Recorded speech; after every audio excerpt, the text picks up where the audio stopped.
Well, dear Void, it's official. After 7 years of living in the UK, I'll be returning to Israel in about 2 or 3 months. The process has begun, things are moving. And while it's not going to be cheap, it's never cheap to move to a different country. And while I have to spend a few weeks living on boxes at my parents' or at friends' apartments until I get everything worked out and, find a place of my own, I cannot express how excited I am. Which is quite a change, I have to say. 7 years is a long time for anyone, I think. But the last couple of years have felt like 7 years in themselves to every Israeli and Jew around the world. Especially us who live in Europe. When I moved 7 years ago, I wanted to put the Middle East behind me. I was very frustrated with both the country and my own life. I was a failed musician and a failed writer, the two things I actually wanted to do with my life and I wasn't doing them. I was stuck in a profession I've never chosen.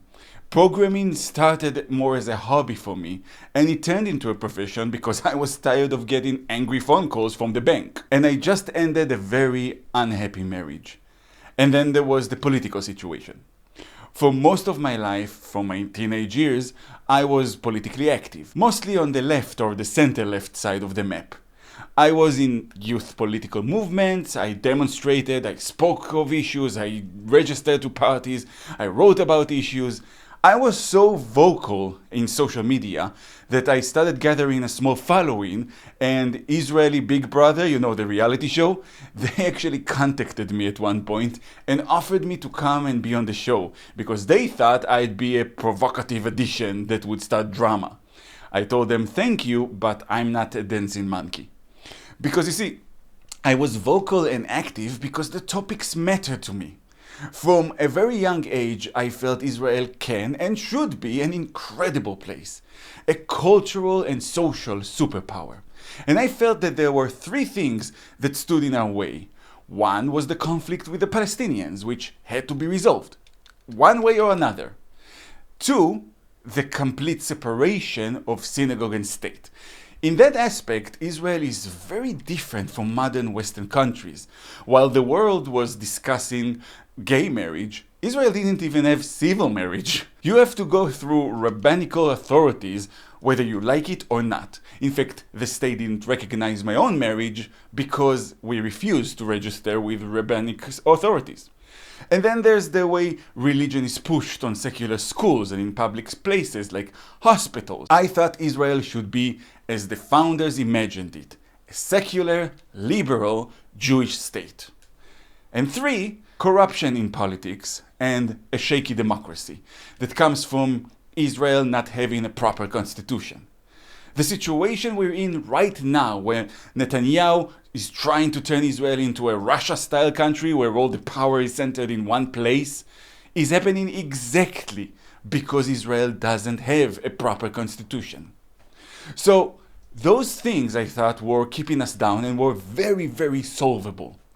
But not only did I meet too many Israelis who didn't understand the value of solving those three things, or told me that every single idea or suggestion won't work here because this isn't Europe, I also saw the country become worse and worse and worse in those aspects.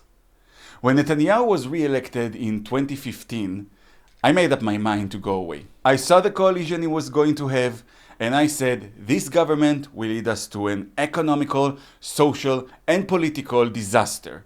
And oh boy, was I right. I mean, I couldn't have imagined in my worst nightmares what would happen. But 8 years later, he had led us to the most horrific attacks and atrocities since the Holocaust, and then botched a war that should have lasted 3 to 6 months at best, just to survive politically. So yeah, back in 2015, when he won again, I made up my mind to go. Then 2016 came and I got divorced, and then the Brits passed Brexit, and I thought, oh shit, they're closing the door, because I have a European passport and Britain was my preferred country to move to. I knew I had to get going. And so in 2018, it finally happened. I went. And in my mind, I was leaving the Middle East behind me. I was sick of the fighting and of being told that I'm a treacherous leftist, and I was sick of seeing everything dear to me goes to hell, including the country itself, and I was like, you know what, fine. You guys seem to have a handle on things, you know what you're doing, I'm the idiot apparently, so I'll just fuck off and I'll go to Europe. Good luck to everyone! And I went. And for the first couple of years, it actually felt like that. It felt new and welcoming. And I was enjoying some of the differences between the country. For example, the fact that tech is significantly cheaper in the UK than in Israel. Or that I like the architectural style better. Or that public transport, which is still kinda crap here in the UK, is not as crappy as it is in Israel. I was enjoying my life in the UK. And as time passed, I thought I would even become a citizen. But even before the 7th of October, I started seeing cracks in the image I created for myself about the UK. I didn't mind that some things were not as good as they were in Israel. New technology is not adopted as fast as Israel is adopted. The NHS is significantly worse in both service and the quality of care from the Israeli health system. You just can't compete with a country of Jewish doctors. But I didn't mind any of that. No place is perfect. That's fine. But I did start to see antisemitism here and there. Casual antisemitism, hidden, baked into the background. A joke here, a saying there. The fact that Jews are never included in any TV ads or shows, but other minorities are prominent in them, and the Jew appears in a TV show only if it's a villainous role. The fact that prominent Jewish UK celebrities are usually hiding their Jewishness, or going out of their way to demonstrate that they are anti-Israel. The fact that the media never reported good stories about Israel, even when there were good stories to report, but always made sure to mention Israel in a negative way if they could.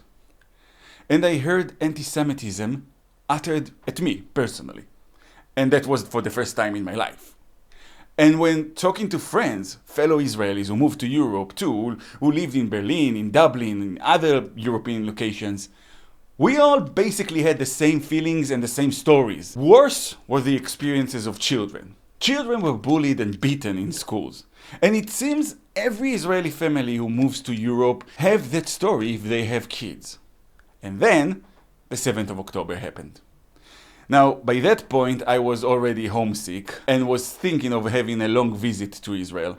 Then the 7th of October happened and there was nothing I wanted more than to go home and help out. This is something that Gentiles don't seem to understand, because I also wanted to go home during the war with Iran. And people were like, you want to go to a place that's being bombed? It's not just a place, it's my home.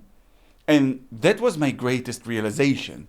The fact that even after 7 years in the UK, my heart isn't here. I have no emotional connection to this place. I have no feelings of ownership here. I work in London, which I now know very, very well after 7 years, and I still feel like a tourist. Like, this isn't mine. I work in Tel Aviv or Jerusalem, and I feel that I own these streets. I am of these streets, and they are of me.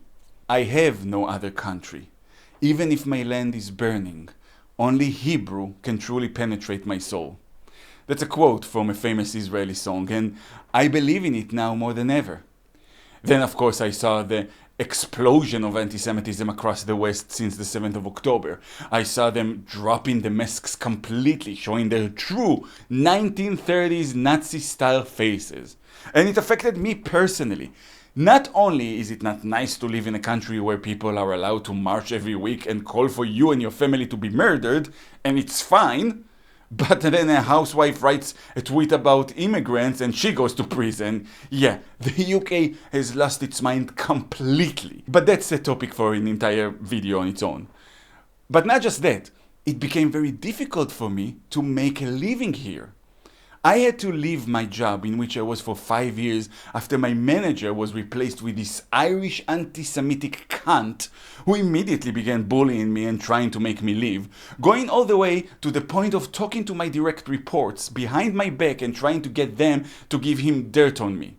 And when I left, I found it suddenly very difficult to get interviews. And looking at recruiters on LinkedIn, I started seeing more and more of them wearing a keffiyeh around their necks in their profile images, which for me is the same as you wearing the Nazi armband. It's clear I'm not getting interviews with those people. The game is rigged if you're Jewish. And it even affected my creative life. You think I can go now and have gigs and participate in open mics and be myself in this atmosphere? Especially in London, where Jews are being attacked in the streets just for sitting in a kosher restaurant? I have this novel I've been working on for years and years, and I'm trying to get it published. But in my search for a literary agent, I found at least 3 of them so far who are looking for Palestinian voices in their info page, which is code for I'd like to participate in anti-Semitic propaganda, please, and publish stories about evil Jews. Or do you think they care that you are Palestinian if you're writing science fiction or fantasy? And that is just the people who actually put it in black and white. Imagine how many of them, especially in that traditionally far left space, just see my name and my bio and think to themselves, fucking Jew. And then, very Britishly and properly, they tell me that my novel is not right for their list. So any thought of making a career as an artist here is probably fantasy too. And I realized Jews still have no place in the West. And if it weren't for Israel, a second Holocaust was not a question of if, but of when. And don't think this is hyperbole. It's not. Because they say that themselves. Even every time a Westerner says from the river to the sea, or that Israel is illegitimate, that's what they want to see. The 9 million Jews in Israel murdered or forcefully removed. A second Holocaust. That's their heart's desire. Good people. Nothing fucking changes in the West. Because it's the culture that needs changing. Because anti-Semitism is embedded into Western culture. And to know why, see this video of mine, link in the description. So, to finally end this video, let me get to the point, and it is that I'm going home. And I'm coming home a different person. It's not that I'm not still frustrated with how politically stupid Israelis are. I mean, you won't believe how many of them have said to me that they agree with me about every single criticism that I have about Netanyahu. But they still don't think there's anyone else who will do a better job. I mean, I can put a sock on my hand, glue some googly eyes on it, call it Richard the Sock, and it would make a better prime minister than that fucking joke. Jesus Christ. So yeah, it's not like stupidity has fled the country. I just discovered that my idealized view of the West was just that. Idealized. And that stupidity exists everywhere. And honestly, if I have to deal with the stupidity of a stranger or the stupidity of my brother, I'll take the stupidity of my brother, thank you very much. Israel is not perfect, far from it. There's plenty of work to be done. But it is all we have. It's all I have. So I'm going home. And I will remain active, probably become even more so, because one of my main and defined missions right now is to convince Israelis and Jews around the world that the anti-Semitism of the West is a real issue, the issue in fact, and it needs to be dealt with.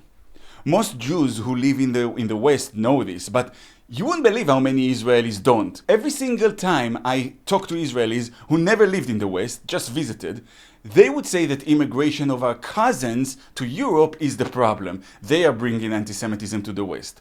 But everyone who actually lived here, for a while at least, would tell you immediately, oh no, it's the locals. They are the problem, not immigration. It's the locals who spearhead the attacks, the anti-Semitic hate marches. It's the locals who control the media and in government. It's the locals who control academia. It's the locals who are the problem.